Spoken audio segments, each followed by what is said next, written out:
two, we've got a great company that we're looking at today, Kroger. I've got to believe that most everybody on the call today has probably been into a Kroger store at one time or another. It was certainly my neighborhood grocery store that I grew up with, and even in the Atlanta area. By the way, I'm just outside of Atlanta in Dawsonville, Georgia. Bonus points if you know what Dawsonville, Georgia is famous for. By the way, the bonus points don't matter, but you get bonus points if you know. But there's also another company here called Publix, which it seems like if you can find a Publix, you can find a Kroger or vice versa. So a little bit of competition here in the Atlanta, Georgia area. But it's also a great tool that we're going to be looking at today, a process that we're going to give to you that you can listen to these earnings calls better. Earnings calls really are challenging in some ways.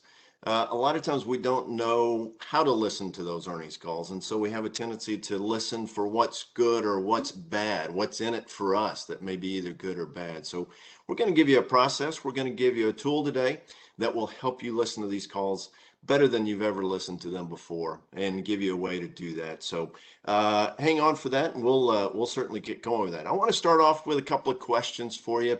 Got some polling questions we'll start with, and then we'll use the chat box for another question or two as well. Let me launch this first poll. The first question is going to be, are you a graduate of one of our courses, Acumen Learning course? Ginger talked about the fact that we started a few years ago, by 19 years ago, as a matter of fact. So we teach business acumen and financial acumen, as well as we do earnings calls, debriefs for several of our customers as well. Yeah, it looks like several of you are starting. Be sure and hit submit after you've voted so that it does tally your vote there. Always fun to see exactly who we're dealing with here. We've got a large number of you who have never attended a Acumen Learning course before. That's great. Thanks for joining us today. We're going to have a review session as well. So we'll go through some of the key components of the classes that we teach, and give you a little highlights of those, so you won't be missing out on anything. So let me go ahead and close the poll out here. Let's see here. Let me share the poll results.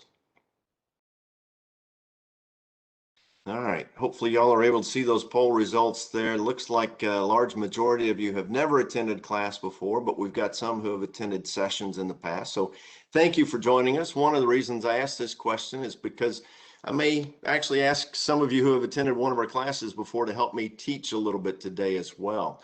Let's take a look at this second question. Is this the first time you've attended the What the CEO Wants You to Know earnings call lab? Now, maybe you've not been to a class before, but maybe you've been to one of these earnings call labs. Let me open that poll up so you can have an opportunity to vote there. Is this the first time? Have you attended one of these sessions before, or no, haven't ever attended a session before? So let's see what's going on there. We've started doing these earnings calls on a regular basis, pretty much every month. We've done several different companies. ExxonMobil is an example, Google, Amazon, UPS, Walmart. We did Zoom, we did AstraZeneca last month. Today we're focusing on Kroger, and next month we're actually going to be focusing on Raytheon. Let's see here. All right, let me close that poll there. Give it just a second to tally the votes. Let me share the results with you. It's still counting those results up, so we'll get a lot of people voting on here today. Here we go. It looks like it's just about done. All right, let me share those. Okay. This is the first time for a lot of you, so thank you for joining us. I think you'll enjoy what you hear today. It'll be a great reminder for some others who have joined us before, and thank you all for joining us in the past as well. Now, let me ask you one other question, and let's do this one in the chat box. When was the, well, I'm sorry, I was getting a little bit confused myself there. Let me know where you're calling in from, okay? Where are you calling in from today? Is it, are you calling in from the office? Are you calling in from a city, a country? Where's everybody calling in from? So open up the chat box and take a look at that. I'm going to go ahead and start sharing my screen again. Do a little setup here. All right, looks like we got a pretty wide range of people calling in today. I see Minneapolis, backyard. Boy, it must be nice in the backyard, right? Grand Rapids, Michigan, South Bend, Indiana. I love it. I love it. Dallas, Texas area from a store location. Excellent, excellent. Herndon, Virginia, Mansfield, Massachusetts, home office, Chicago, land. Excellent. Home office, state of Jefferson. Excellent. Home office in Chicago, Louisville, Kentucky. You know, I was curious if we were going to get many international callers today. Look at that. Home in Russia. I wonder, I don't think Kroger has any stores over there, but it'd be interesting to see about grocery stores and talk about those as well. Home office in Sgna, Texas as well. I don't know if anybody ever answered my question about what Dawsonville, Georgia is famous for. Oh, there it is. I see it, Chris. Thank you. Chase Elliott actually originally was Awesome Bill from Dawsonville. And then, of course, his son Chase Elliott is winning a lot of races now this year as well. So bonus points there to Chris. So thank you. And we've got somebody from India calling in today as well. Thank you all for joining us. I appreciate that. We're going to do one last polling question. Let me get that one open for you. When was the last time that you listened to an earnings call? Was that this year? Was it last year? It's been a while. Don't really remember exactly when I listened to it. Never, and that's okay too. Or I'd rather go to the dentist than listen to an earnings call. Are you kidding me? I'm not listening to an earnings call. Let's see how it's fortunate we don't have any. Well, we got one that went to the dentist instead of listening to the earnings call. By the way, these questions are totally anonymous. We have no idea who's saying what here. So thank you for that. Looks like we've got several who have listened to an earnings call this year, some last year. It's been a while for some. We've got a few who have never listened to. Thank you for joining us today because hopefully this will motivate you to listen to some earnings calls as well. I can tell you that a lot of CEOs would love for their employees to listen to the earnings calls. I'll share with you a couple of statistics here in just a little bit, but it's challenging. Sometimes we hear some words that we don't know, maybe some acronyms. We talk about EBITDA. Who knows about EBITDA? Maybe it's cash flow, or even Kroger talks about free cash flow. A lot of companies talk about free cash flow, so we'll talk about some of those. Once you understand the terms, it makes it a little easier to listen into those earnings calls. And then when you know what you really should be listening for around the strategy, around the numbers, the metrics, what are the important metrics to the company? It makes it so much easier. And then we can also apply it to our everyday role. You know, we all do a pretty good job in our own role, but sometimes we get focused on that role and we have a hard time getting out of that box there. So it's good to think about others within the organization and some of the challenges that they may be having, how some of our decisions may impact some of the things that they do as well. So it's good to be able to listen and understand the strategy of the organization. All right, let's see here. Looks like most of you said this year. We've got a few others. Only one who would rather go to the dentist. So thank you all for that. I appreciate that. We're going to jump into things right now. I already asked you that question as well. Here's the statistics that I was going to tell you that are a little bit staggering. 95% of employees don't understand their company's strategy. That's a challenge for CEOs. That's a challenge for organizations. It's a challenge for employees as well. It seems like there are times when strategy is constantly changing. But if we stay focused on what's going on with the company, if we listen to the earnings calls, we can understand the strategy even better and make a difference in the company. So that's one I want you to think about. 90% don't understand their company's important business metrics. So if we don't understand the strategy and we don't understand the important metrics and how to impact those metrics, we're focused on our own role in the company. And I'm sure we all do a great job, but we need to be focused on how we can impact the company as well. So imagine you're Rodney McMullen, you're the CEO of Kroger. What are some of the things that he might be thinking about? Well, first of all, let me give you a little background about Kroger. This is Rodney over here on the left-hand side. Good-looking guy. I see him on TV quite a bit. He's well thought of in the industry and within the business world. Founded in 1883 by a fellow by the name of Barney Kroger. He started the company with $372, not $372 million or $372 billion, but he opened his first store with $372. By the end of the 1920s, there were over 5,500 locations within the United States. And many of you will probably remember when grocery stores, and I think I probably remember it specifically as being Kroger, started electronic scanning of the products, had the barcode, and they'd slide it over that glass, and that's just continued to improve and innovate year after year after year. I thought this last point here was Rodney McMullen went to university on a Kroger scholarship. The joke is, as he puts it, he had to spend 32 hours working each week in order to be able to get that scholarship. So I think he was talking about he actually worked part-time at Kroger while he was going to school.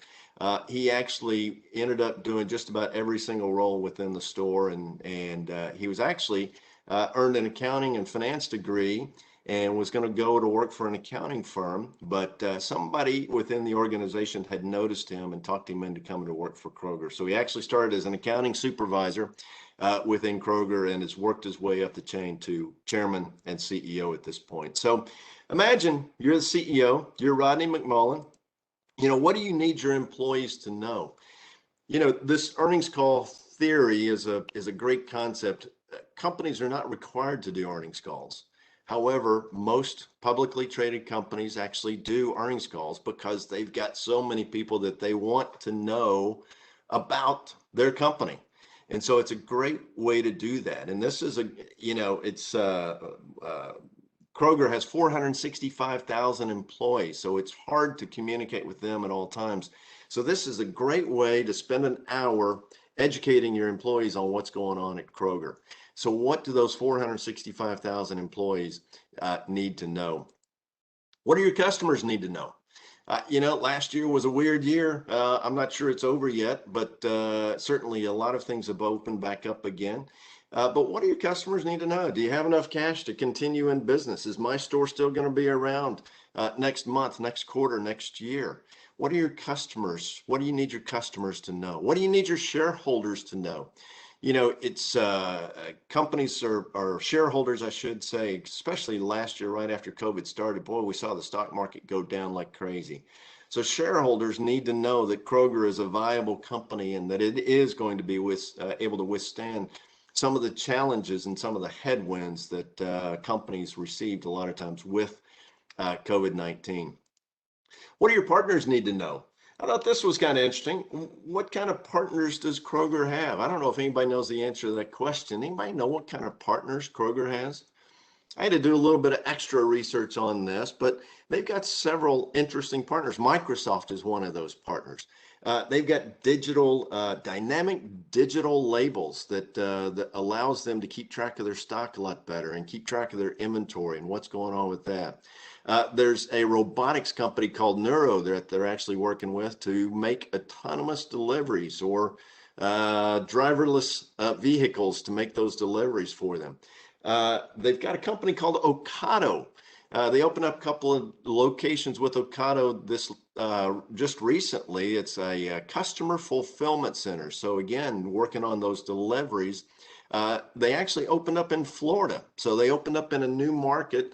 I mentioned Publix just a little bit ago. That's actually where Publix is headquartered. So they opened up in a new market. So they're getting to deliver their products to your home or somebody's home or offices or wherever it might be needed without even having any stores there. So it's a phenomenal program. Ocado is another company that they're working with, and Walgreens.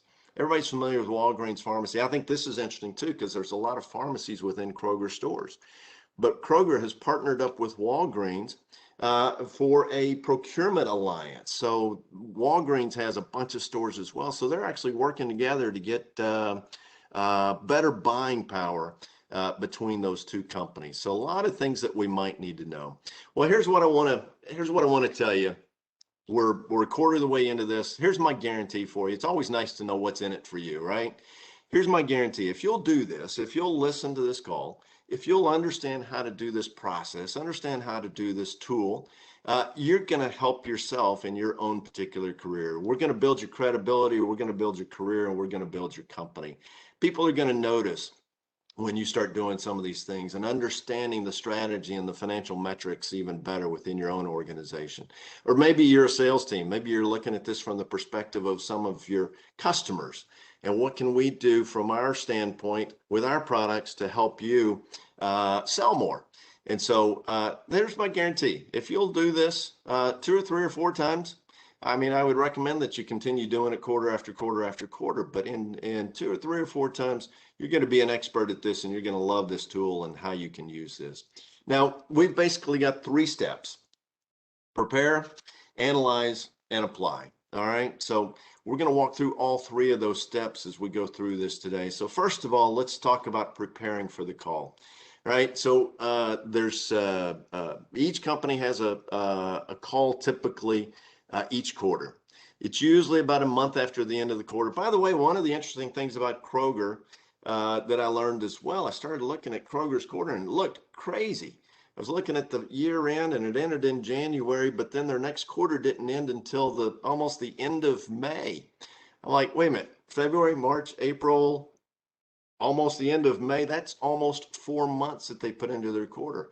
So come to find out, there's only about 30 companies who actually do something like this. They make one longer quarter at 16 weeks, and then the other 3 quarters are 12 weeks. I don't know that I've done enough research to tell you exactly why they do that, but it seems like it's mostly food companies. Interestingly enough, there's a couple of auto parts stores on the list, and some of the some of those auto parts stores were actually owned by food companies. So they started doing it and they just never got out of that habit. So our quarter we're looking at today is actually a 16-week-long quarter. So we need to prepare for that. Now, how do we prepare for an earnings call? First of all, we need to understand the basics of an earnings call. So part 1 are the prepared remarks. Typically, the prepared remarks are done by the CEO and the CFO. Sometimes they'll ask others to join them on some of those prepared remarks as well, but they are literally what it says, prepared remarks. They're typically reading their remarks that they're making at the beginning of those earnings calls. And there's no opportunity to ask any questions at that particular point because it's up to the CEO to get across their message. It's up to the CFO to get across their message. After they do that, then there's a question and answer period. This is done by the analysts. There was probably 10 analysts that were on the call for the last Kroger earnings calls. They get an opportunity to ask a question. Typically, they'll try to ask a follow-up question and maybe even a follow-up question to the follow-up question. And then the executives have an opportunity to answer those questions. And I can only imagine the preparation that they go through preparing for these earnings calls, because it seems like they know the answers to these questions every single time they get a question from the analyst. Now, what's interesting is as you think about these prepared remarks and question and answer sessions, I'm gonna share with you shortly the 5 business drivers we think all successful companies focus on. Those are cash, profit, assets, growth, and people. And it's interesting, these prepared remarks and question and answer remarks, or question and answer periods, all focus on those 5 business drivers: cash, profit, assets, growth, and people. So we'll see that play out here in just a little bit. So those are the 2 parts. So then we need to prepare for the call. So the first thing we need to do is either locate the call or the transcript. All right. Now, if we're going to listen to the call, we want to know where to find that call. If we don't have an opportunity to listen to the call, we may want to find the transcript after the call and see what was said. So best way to do that, go to Google, put in Kroger Investor Relations, and you'll come up with this page right here.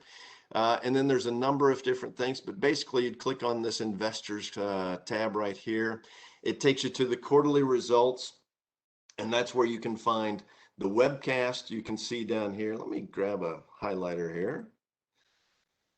There we go. You can see the webcast. You can click on that. You can find the earnings release as well, and an earnings presentation. Those are all for Q1 earnings release 2021. So if you had the opportunity to listen or watch the earnings call, you'd want to click on that webcast on the day of the call and take advantage of that. Now, when I'm doing that, I usually start taking my notes right there on my workbook. I start listening for where I hear cash, profit, assets, growth, and people, and making notes right there. Now, if I don't have an opportunity to listen to the earnings call, then I want to find the transcript. So all I do is put in Google. I go to Google again. We did an earnings call lab for Google as well, and I type in earnings call, Kroger earnings call transcript, and you can see there's several different ways that it comes up. You can see Motley Fool actually post a earnings call for most companies. You can see Seeking Alpha actually does that. Sometimes you can find it on the company website as well. So Seeking Alpha is a great place to go to find those. Let me share with you here. So here's the Seeking Alpha site, and you can see the first one that comes up is Kroger Company CEO Rodney McMullen on Q1 2021 earnings call transcript. So we'd open that up and see what he has to say. Now let me just share with you here. I start making a list of all of those 5 drivers. So you can see I've got the abbreviations out here. I've circled some things. I underlined some things. So I start taking my notes on that transcript as I start going through there as well. So now we've located how to get onto the call. We've located the transcript. We've printed that off. We've gone through it. I'll share with you even more about that here in just a second. Now, number 2 things to do before the call is review your notes from past calls. Okay, wait a minute. I haven't done any past calls. I don't have any notes, even if I have done past calls. That's okay, because I'm going to share with you how you're going to have notes for your future calls here in just a little bit as well. And then finally, you want to meet with your teams. Okay. Now, what do you mean meet with your teams? Well, that could be a number of different things. Maybe it's manager and employees. Maybe it's a sales team. Maybe it's a marketing team. Maybe it's an engineering team.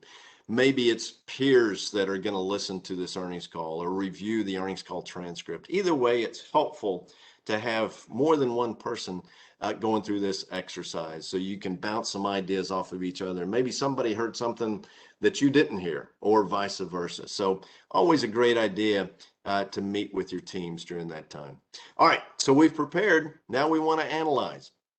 Before we analyze, I'm going to give you a quick review of these 5 drivers. All right, so I want to get a little help on these now. All right, so in the chat box, get your fingers limbered up just a little bit. Help me out on this just a little. So this is the diagram I've shared with you a couple of times already. Cash, profit, assets, growth, and people. You can see if you have an impact on one, there's a good chance you're going to have an impact on multiple of these drivers. Now let's start with cash. Cash and cash equivalents is one of the metrics that we might think about. Let me go back just a second. There's a statement or a well-known comment about cash. Somebody fill in the blank for me on this. Cash is what? Cash is what? Yeah, thanks, Will. Cash is king. Thanks, Chris, Dan, several of you. Cash is king. Absolutely. We've got to have cash to be able to stay in business. Thank you all for your participation there. Cash is king. We've got to have it. Now, it's interesting because different industries, different companies may have different amounts. So we'll see a little bit about that here in just a second as well. So cash and cash equivalents, we've got to have it.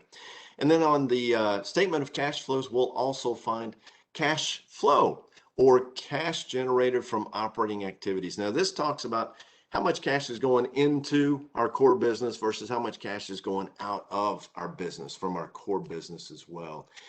And Kroger actually talks about free cash flow, which is cash flow minus your capital expenditures, and that gives us free cash flow. Now, why is that important? Well, Kroger, like many companies, has a pretty high level of capital expenditures. And so that happens year after year after year after year. So they want to know, okay, how much do I have left over in my cash flow after I have acquired these capital expenditures? You know, am I going to pay dividends? Are we going to have enough cash flow to be able to do that? Are we going to be able to buy back shares of stock? Are we going to be able to pay down any debt this year? So it's important to know what that free cash flow is. Then we go into profit. All right, so profit. Now, help me out with this one. There's two things that we can do to profit. We either want to increase one, okay, make it go up, or we want to decrease the other. What do we want to make go up? What's the one thing on our income statement we want to see going up? Yeah, sales or revenue. Exactly. We want to see that go up. That helps us with our profitability. What's the one thing we want to go down? Yeah, we want to see our expenses or our cost go down. You'll hear me say this again here in just a little bit, but Kroger has been able to cut out about $1 billion worth of expense each year the last 3 years, and they're planning on doing it again in year 4 as well. This particular year. So we either want to increase sales or we want to reduce expenses. By the way, increasing sales, we can do that either by increasing price or by selling more. Either way, that helps us out. Then in terms of assets, these are on our balance sheet. We talk about asset strength versus asset utilization. Asset strength, that goes to our how much cash we have. It goes to how many different assets we have. It may be going towards some of the brands that we have. But do we have enough assets to be able to sustain us for the long term? Accounts receivable can be a big asset as well. And then the other thing in terms of asset utilization, how are we using the assets that we have? Okay, so do we have assets we don't need? Do we need to sell those and bring in a little extra cash? And then on growth, how can we have an impact on growth for our organization? I haven't met a shareholder yet or a CEO who wasn't interested in growth. So certainly everything that we can do to have an impact on cash positively, a positive impact on profit, a positive impact on assets, and a positive impact on people can make a big difference in the growth of the organization as well. And then finally, people, it's no coincidence that people is at the center of this diagram. It takes people to be able to make all of this happen. And now help me out here. Who are the people that you think we might be talking about as part of this people driver? In the chat box, what people are important to an organization?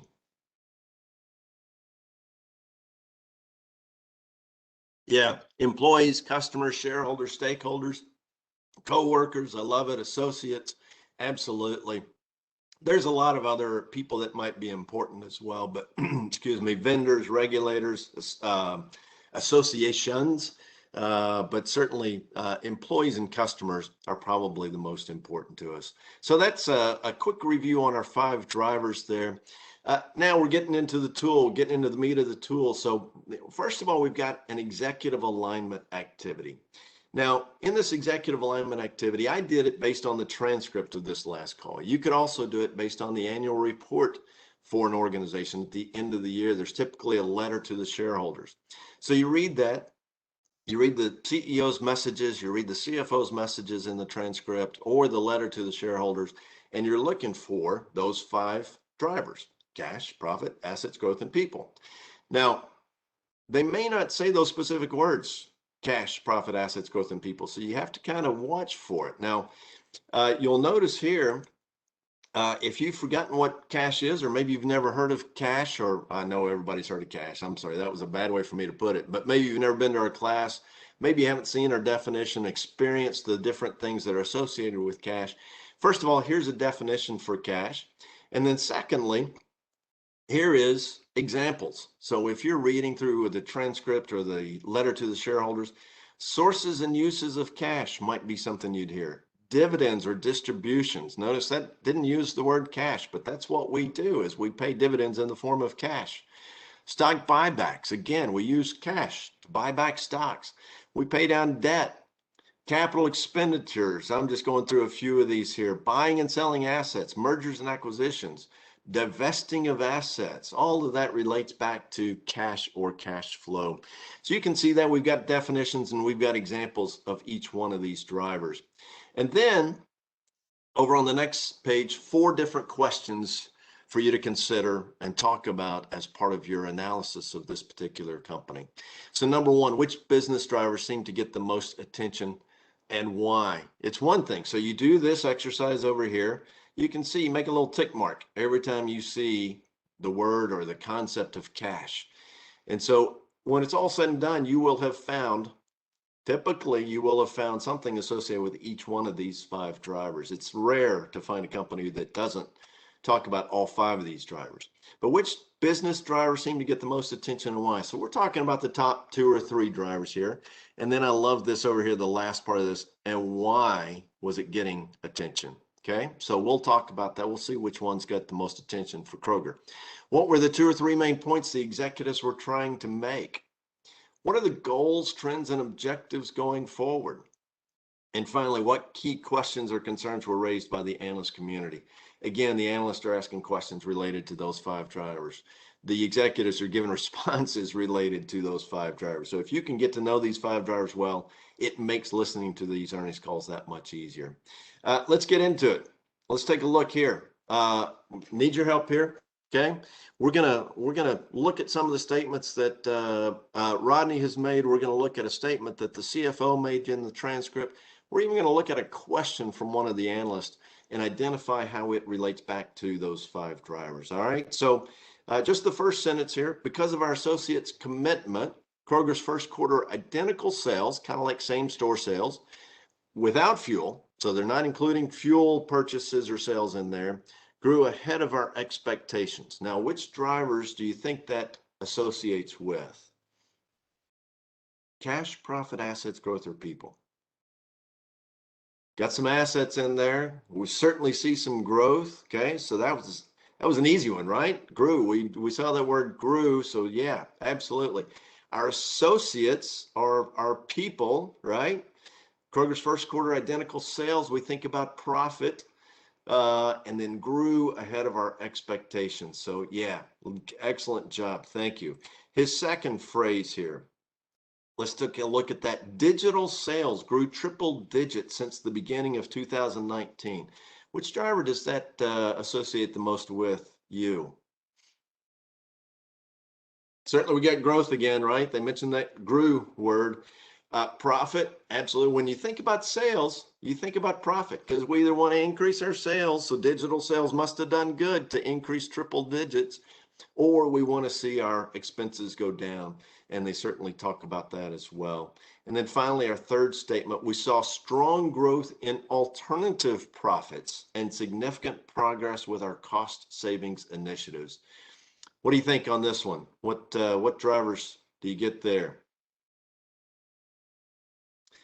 Kim, I probably didn't give you credit on that one. I wasn't sure if that was for the last one or the first one. Yeah, growth and profit, right? Absolutely. Cost saving initiatives apply to profit as well. Let's take a look at the CFO and his statements. This is Gary Millerchip. He's the CFO for Kroger. Now this one, we're not going to go through each particular sentence or line item. Just take a look at this one as I read through it and tell me which drivers you see here. Kroger continues to generate strong free cash flow and remains committed to investing in the business to drive long-term sustainable net earnings growth, maintaining its current investment grade rating and returning excess free cash to shareholders via share repurchase and the growing dividend over time. What drivers do you see there? Christopher, I'm with you. I think we saw all 5 of those drivers there. Dustin, I think, said it as well. Yeah. So let's just go through there. Cash flow. So that's cash driver. Investing, that's cash in the business to drive long-term sustainable net earnings. That's profit. Growth, that's growth. Maintaining its current investment grade rating. I would put that on the balance sheet, certainly, and related to assets. Returning extra free cash to shareholders. Shareholders are people. And via share repurchase and the growing dividend over time. Yeah, I think we get all 5 drivers. What a great statement by the CFO. Of course, that's to be expected by CFOs, right? And then finally, I didn't have a picture for Erica Eiler. She's with Oppenheimer. She's an analyst. So she asked a question here. It's a lot more words than it is drivers, I'll tell you that. But let's take a look at hers and see what her question is and which drivers you would apply to that. So wanted to touch on Sgna. Sgna typically applies to selling, general, and administrative expenses. So there you go, profit, exactly. So per our math versus 2019, I'll go ahead and give you a little footnote here. One of the things Kroger has done because of the COVID year last year, they're also comparing most of their most of their expenses and profit metrics back to 2019. So they've got a stack metric as well. So how did we do last year? How did we do the year before compared to that? And then what's the stack metric as well? So anyway, per our math versus 2019, expenses were up about 10%. I was curious if there was anything you can share directionally for the balance of the year on the expense front. So she's wanting to know about profitability, right? You all said it. Are you going to remain profitable? As a follow-up, has anything surprised you as the U.S. has continued to open up from COVID? Could it be a category channel, a geographic consumer behavior perspective, or something else? Now, you all said it. People and profit. I think it applies to that. Now, any ideas what the most surprising thing was to Rodney, the CEO? What do you think was the most surprising thing to Rodney? It may be a guess. If you didn't read it, you may not know. The most surprising thing to Rodney, the CEO of Kroger, was the ability to hire people, or the lack of abilities to hire people. So a real shortage of people out there. So that caught him by surprise, as it's caught a lot of other people by surprise as well. So there you go. Now, here's what I came up with. You'll notice over on the left-hand side, I kind of split these into two different groups. I got 10 cash mentions in prepared remarks. I got 6 cash mentions in the analyst questions. Take a look here. You can see what got the most impact, and it was profit by far at 70, and growth was second at 35, but assets and people were a close third after that, and then cash got even less mentioned there. So we're going to focus on primarily on profit and growth as we think about this. Now, here's the 4 questions. Y'all just go ahead and read through this, and I'll get back to you here. No, I'm joking. It's impossible to read this. I can't even read it at that particular point. Let's narrow it down just a little bit. So here's the first question. Which business drivers seem to get the most attention and why? We've already identified profit and growth. Let's take a look at some of the things that they talked about in here. Identical sales without fuel. Again, that's kind of like same store sales. They call it ID sales or identical sales. Grew ahead of expectations. That's good. So that could be in the growth driver as well. Alternative profits. Now this is getting to their personal finance, their digital business as well, which leans more toward the pickup and delivery and e-commerce side of things. And significant progress with cost savings initiatives. Leading with fresh and accelerating with digital. They probably mentioned this half a dozen times at least, maybe even more than that. Leading with fresh. Now they're talking about fresh food here. Meats, produce, anything you can think of that they can get in fresh, they are trying to do that. And they're leading with fresh and accelerating with digital. Much like a lot of other companies last year, they really benefited from the digital side of things, and it really accelerated their progress and their goals ahead of where they thought they would be in the digital e-commerce side of things in 2020. Top line sales results above expectations. 2 key drivers of long-term digital profitability are the cost to fill a digital order and the retail media revenue generated from a digital transaction. That's alternative profits as well. Expect identical sales for 2021 to be between -4% and -2.5%. Yeah, they're actually projecting a negative growth rate for identical sales. Identical sales were actually down about 4% in 2020. So same store sales. We look at operating margins in total, not necessarily by the individual expense items, and how those are trending and how we're balancing cost reductions and margin improvements. COVID cost just shy of $150 million in the quarter, and expect this year to be the 4th consecutive year where we've taken $1 billion of cost out of operating the business. So those are kind of the things that I saw related to profit. Now, growth. Digital sales grew triple digits since beginning of 2019. Q1, we expanded capacity by 15% to support our continued sales growth. Since 2017, more than 6,300 associates have taken steps to learn and grow as individuals and employees. So they want to grow their people as well. The average hourly rate increased to over $16 an hour during the quarter. You think the employees would want to hear that? That's a good reason to listen to an earnings call as an employee, right? Kroger remains committed to investing to drive long-term sustainable net earnings growth, continue to grow our share of the food at home business over time.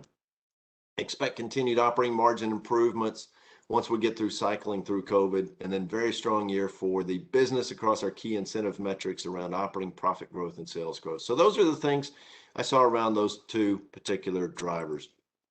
Now, what are the 2 or 3 main points the executives were trying to make? Let's see here. Didn't Walmart do well last year? Weird that Kroger wouldn't. Yeah, they did. And again, I think it's largely because Walmart probably had a head start on some of the digital or the e-commerce side of things as well. Kroger started it probably a little later than Walmart did. And Walmart's about 5 times the size that Kroger is as well. Plus, think about this, Brooklyn. Kroger's this particular quarter was basically February through May 16th. So they started their quarter a little later than a lot of companies did who may have started it at the beginning of the year. So there was that transition period where people were scared to go out for a little bit. So they may have gotten caught up in that just a little bit. So 2 or 3 main points the executives were trying to make. Customer behavior is changing during this transition period. So smaller holiday gatherings are likely to fade. Now, remember, this was done at the end of May. So we've seen some spikes in some COVID rates. So, that I don't know if they'd still stick with that statement or not. Over half of shoppers believe holidays will return to normal by July 4th. Well, we've hit July 4th. I think there's a lot of normalcy out there, but still some questions. Customers shop more frequently as COVID restrictions ease. We saw a lot of what I'll call pantry loading during COVID, where people would go less frequently, but they would stock up on more stuff. So customer behavior. We're leading with fresh and accelerating with digital. Accelerated digital sales and profitability by several years and identified new customer-centric innovations for tomorrow. By the end of 2023, we'll double the size of our digital business. And more than 258 billion personalized recommendations were made to customers through the digital platform. That's a lot of personalized recommendations there. And then finally, committed to delivering great returns. Total shareholder return of 8 to 11% through dividends and share buybacks. Earnings growth of 3 to 5%.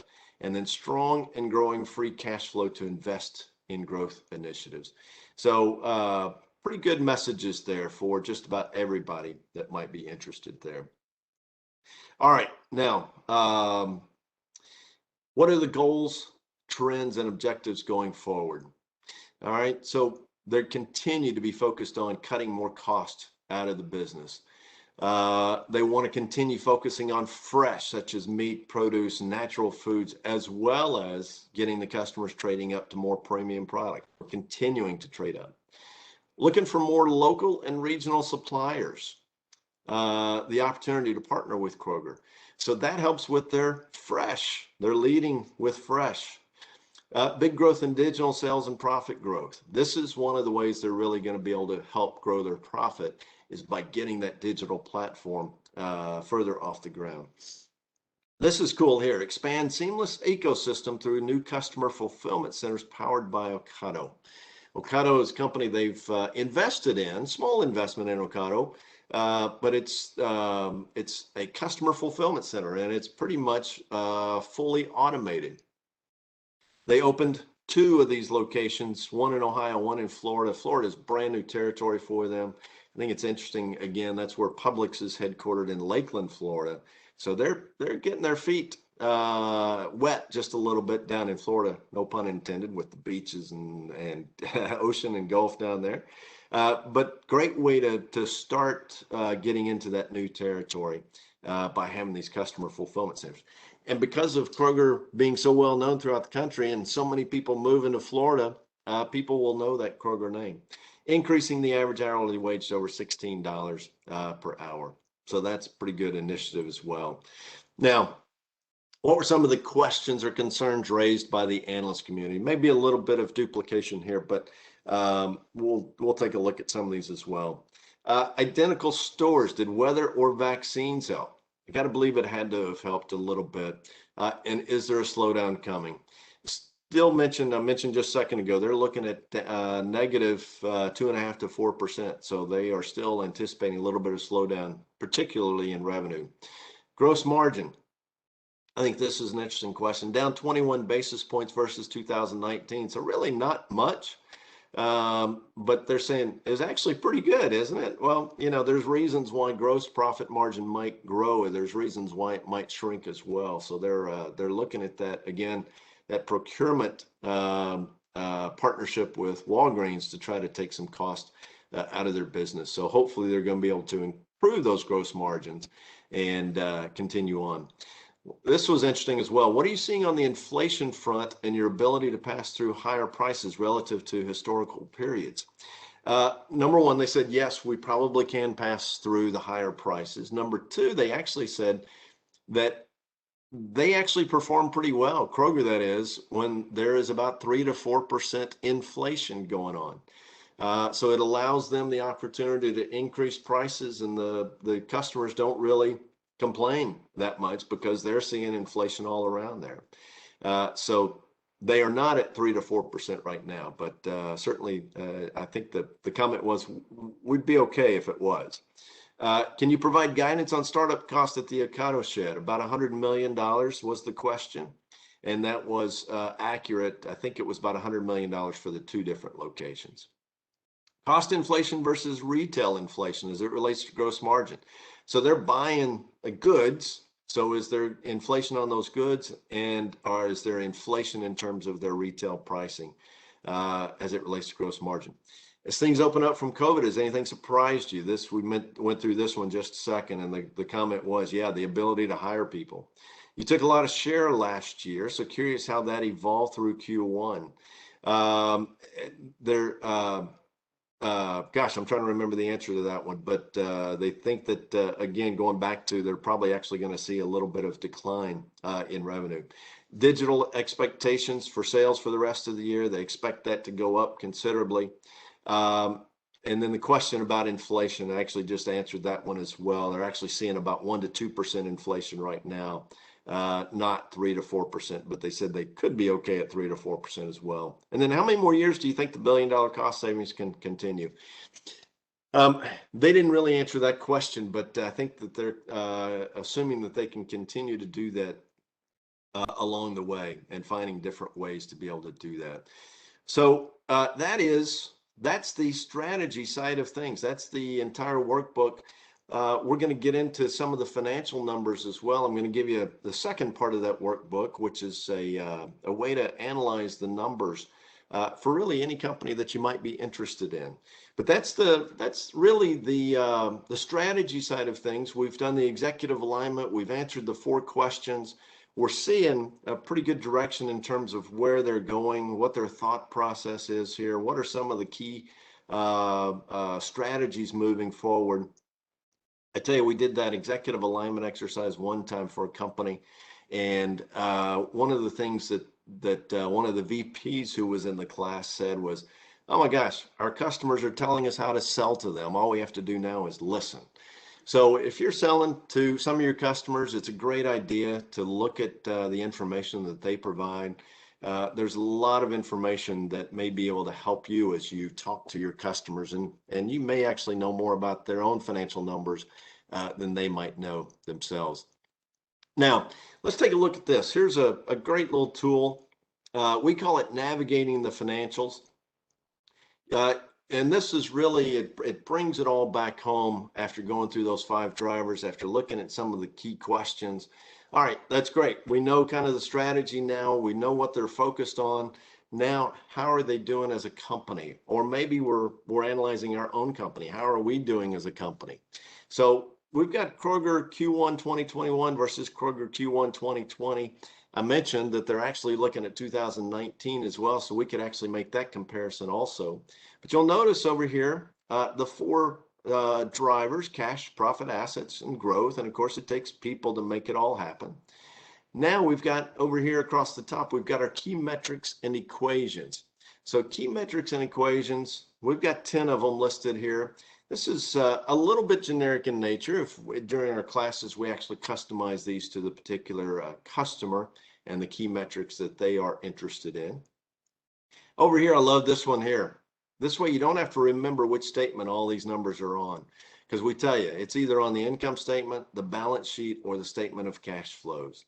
Over here is where you can do your formula, if there is a formula or equation, or you can just simply put in the number that we find here. Now, let's do a few of these together. So first of all, by the way, I know you probably don't have the financial statements. Don't worry about it. I do. So we'll take a look at those and get you to help me fill this first part out. So cash and cash equivalents. The line item is cash and cash equivalents that we typically are looking for. It's a little different for Kroger, but we'll see it nonetheless. Now, what financial statement would we go to find cash and cash equivalents for Kroger? What do you think? Yeah, exactly. The balance sheet. All right. So let's take a look at the balance sheet. Now, take a look up here. You'll notice typically, those of you who have been through the class as well, typically we have the most liquid assets toward the top of the balance sheet. Cash has a tendency to be the most liquid asset that we have. They don't say cash and cash equivalents. They say cash and temporary cash investments. So a little bit different there. Okay. Now, tell me how much cash we should put on this on our Navigating the Financials worksheet. What do you think? Now, I'm going to warn you, it's a little bit of a trick question here. What do you think?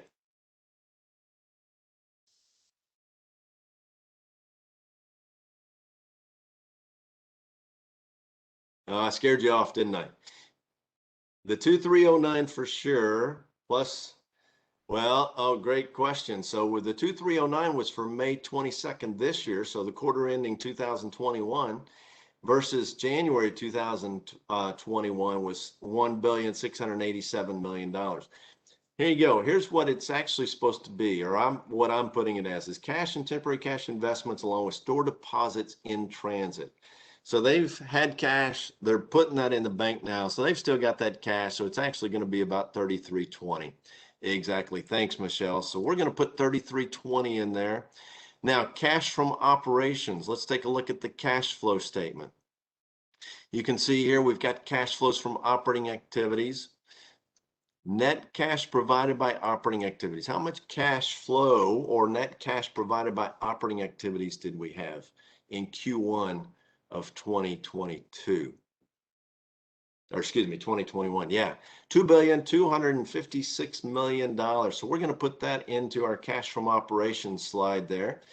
Now, total revenues. Which statement are we looking at for total revenues? Yeah, the income statement. All right. Now let's take a look at the income statement. All right. It doesn't say. So see, I'm glad we're showing this. It doesn't say total revenues, but sales is the same thing as revenue. So how much did we do in sales in Q1? Yeah, 41,298, right? $41,298 million. And then net income, I'm just going to go ahead and point you out to this one too. We've got net earnings, net income, net profit. They all mean the exact same thing. Which net earnings would we use here? Yeah, thanks, Dustin. Exactly. Net earnings attributable to the Kroger company, $140 million. You wouldn't go wrong by much if you use this other one as well. Net earnings including non-controlling interest, but we're going to use the 140, and that takes care of it for us. Now, our net profit margin, we're going to take a look at that. It's basically net income divided by total revenue. We've already got those two numbers.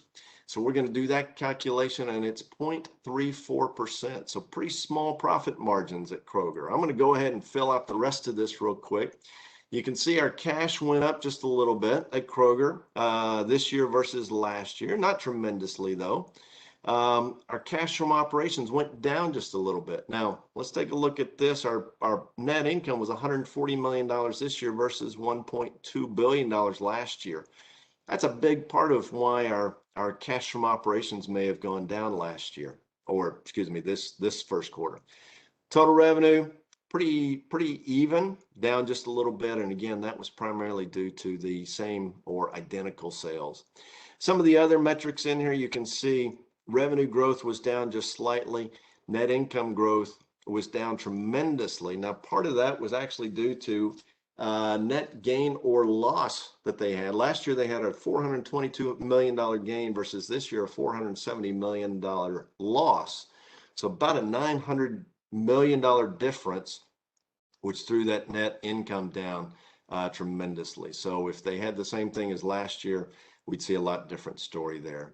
Let's take a look at compared to Publix. Publix doesn't keep as much cash as what Kroger does. However, Publix does talk about their cash, their short-term investments, and their long-term investments. So there is a slight difference there. Cash from operations, not quite as big as Kroger. By the way, Publix does not have near the footprint that Kroger does either, primarily in the Southeast U.S. Their total revenue, about a quarter of what Kroger's is. Net income was higher, but it was comparable to what Kroger had last year. 12.7% net profit margin here compared to 0.34 last first quarter for Kroger. Some of the other metrics, and you can see here, Publix actually did quite well in that first quarter there. Now, you can do this. You could compare it to 2019, or last month we focused on AstraZeneca. You could actually compare it to AstraZeneca and see how they did, or any other company that you might be interested in. You can see AstraZeneca keeps a whole lot more cash. Their revenue was nowhere near compared to Kroger. Their profit margins were much higher than Kroger's and higher than Publix. Let's see here. Their growth was tremendous last year. So you can fill this out compared to just about anybody. And you could also do, now once we start getting into the second quarters, you could start doing that as well. Now, we've prepared, we've analyzed. We're getting near the end here. I need to hurry up just a little bit. To know and not to do is not to know, your mom might have told you. Certainly mine did. So we're going to apply. Now, first of all, I want to mention to you, we do a lot of classes. Here's some of the results that some of our customers get out of it. We actually had one customer who did an analysis. They hired a third party to come in, and some of the things that they achieved through the training was 84% improve the performance of your business or function, 81% increased collaboration, 77% improved upward communications, 77% improved employee engagement, and so on. Now, if we don't apply, we never get to these results. So we've got to apply in order to be able to continue getting results. Let me share with you different initiatives going on at Kroger. Here's the insights that I gained. Lead with fresh and accelerate with digital. We mentioned this. Continue cutting costs out of the business. Slim profit margins in the grocery business and minimal growth last year, but still had some. Employee education is important to them, and inflation is okay with them. So based on what I learned, what are the 3 actions that I'm going to take? I'm going to work with our sales team to explore business acumen classes with Kroger. Continue following Kroger's results on a quarterly basis using this workbook. And I want to learn more about Ocado, Kroger's customer fulfillment center company that they're working with, in order to be able to get those deliveries out. We may have some customers we're already working with that might benefit from a relationship with them as well. So no matter who you're reviewing, if you're analyzing your own company, let me recommend that you sit down with your manager after you do that and make sure you and your manager are aligned in terms of what you found and what you can do to make an impact. We believe all employees can have an impact on the financial success of the organization. Maybe you're going to look at a customer or a partner. Meet with your sales manager and see how that aligns with what they're thinking as well, and what can you do to make a difference inside that customer. If you've analyzed a competitor or benchmark company, again, meet with your manager or your team to compare what you can do to have an impact on the organization that you work for as well. So that's it. We've prepared, we've analyzed, we've applied. I mentioned to you that one of the things that you're going to do is locate the call or transcript, review your notes from past calls. Now you've got notes. Once you do your analysis, this first analysis, now you've got notes, and then meet with your team. Now, your challenge in the chat box, if you would, who are you going to analyze? Is it going to be somebody is it going to be the company that you work for? Is it going to be a company that you're selling to? By the way, I'm getting to the workbook here in just a second. You beat me to the punch, Michelle. and give you an opportunity to download that. Is it somebody you compete against or partner with, interested in? Or maybe it's Raytheon. Why would I say Raytheon? Because that's who we're highlighting next month in this earnings call lab. Good. Let's see. Company I'm selling to, self and competitors, my company, and somebody I invest in. Excellent. Excellent. So thank you all for participating today. I really appreciate that. We're right up against the edge of time. So thank you. Oh, awesome. To get the workbook, suggest a company we break down next, get a coupon or online course, and go to this website right here, acumenlearning.com/webinar. The next webinar is going to be August 25th. It's going to be Raytheon. And this will get you a copy of the workbook. You can suggest a company that we might break down in the future as well. And you'll see access to our online business acumen course, and we'll give you $100 off if you're interested in doing that as well. Y'all have been awesome today. I appreciate your time and focus and your participation as well. We'll stick around for a few minutes if you've got any questions. We'd love to answer those for you. Start typing those into the chat box if you have any additional questions. We'll stick around for a few minutes. Thank you all.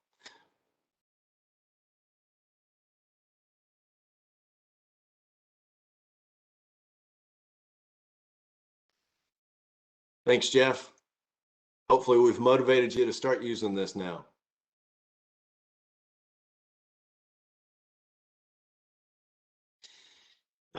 Yeah, thanks. Great question about Kroger's cost inflation versus retail inflation answer. They're seeing about 1 to 2% in terms of retail inflation in the market. In terms of cost inflation, they continue to try to take cost out. And so that's why they've taken $1 billion in cost out of their business over the last 3 years. They're anticipating it'll be coming out again this year, even though there is inflation in the market on their materials and their goods that they're buying as well. So great question.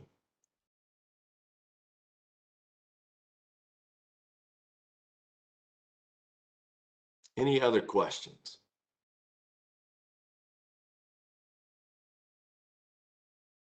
Thanks, Ron.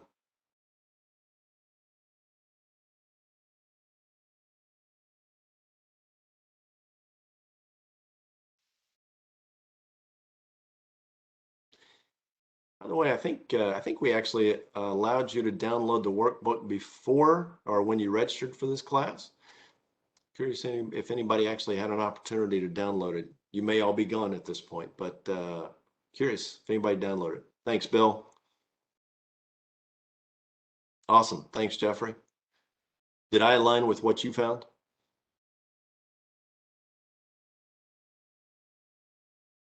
Awesome. Awesome. Thanks, Bill.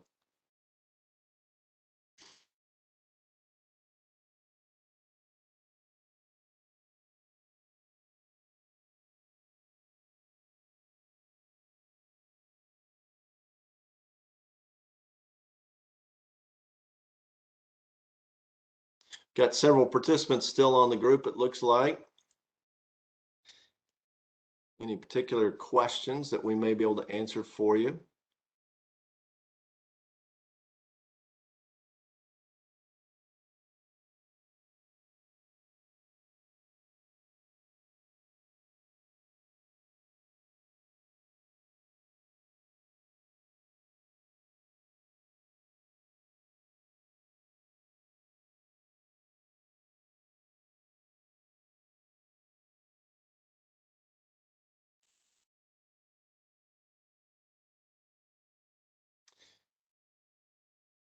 Yes, Deborah, absolutely you can.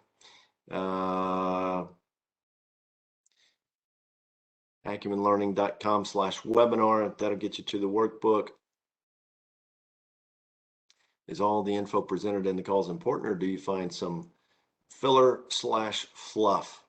Is all of the info presented in the calls important, or do you find, I guess how I would answer that, Jeff, is sometimes there's some interesting, I'll call them interesting questions from the analysts, that it seems like they're asking a question just to ask a question.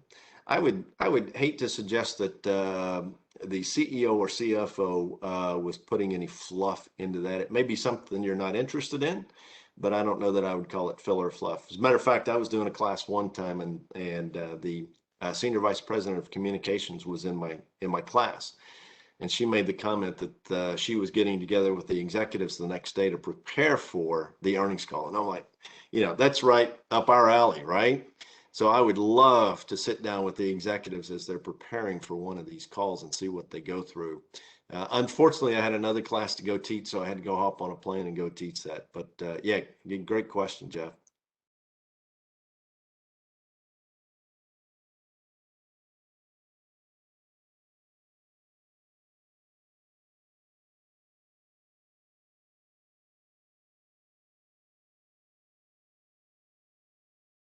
Thanks, Jeff. Oh yeah, that's a good point, Brent. Always marketing spin on the communication. They want to speak to performance, future focus, as well as build confidence with their shareholders. Yeah, that's true. That is a great point. And there's a little bit of that in the letter to the shareholders as well. They're not only trying to keep shareholders, but to attract shareholders also.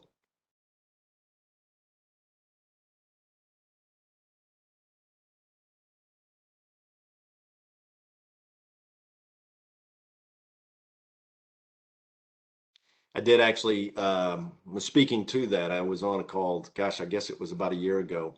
And there was a question asked by an analyst about the share price.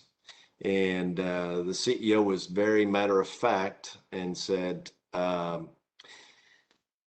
don't think our share price is going up because I think we've lost some confidence with our shareholders. And there were basically some investments that they had made that had not panned out the way that they anticipated. And so they actually had some write-offs as well. So I thought I loved his candor on that response. And I think they've done a good job over the last year gaining some of that trust back and confidence back with their shareholders. So good stuff. Anybody else? Any other questions?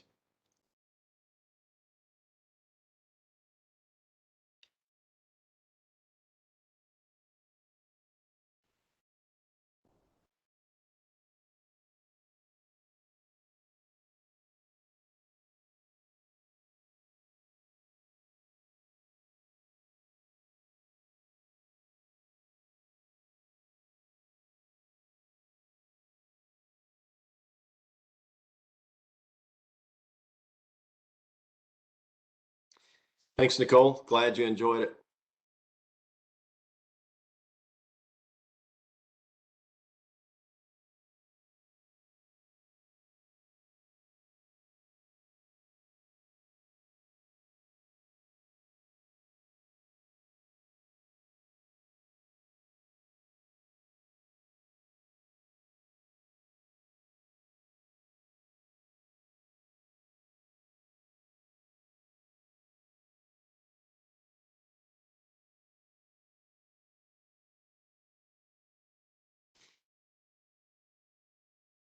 All right, last chance for questions. We're shutting down here in just a second. If you have any questions, please answer. Please ask soon.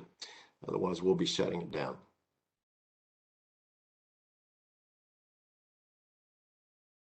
All right, everyone. Thanks for joining us today. Hopefully, we'll see you next month, or maybe we'll see you in a class one day soon, whether virtually or in person. Everybody have a great day. Thank you.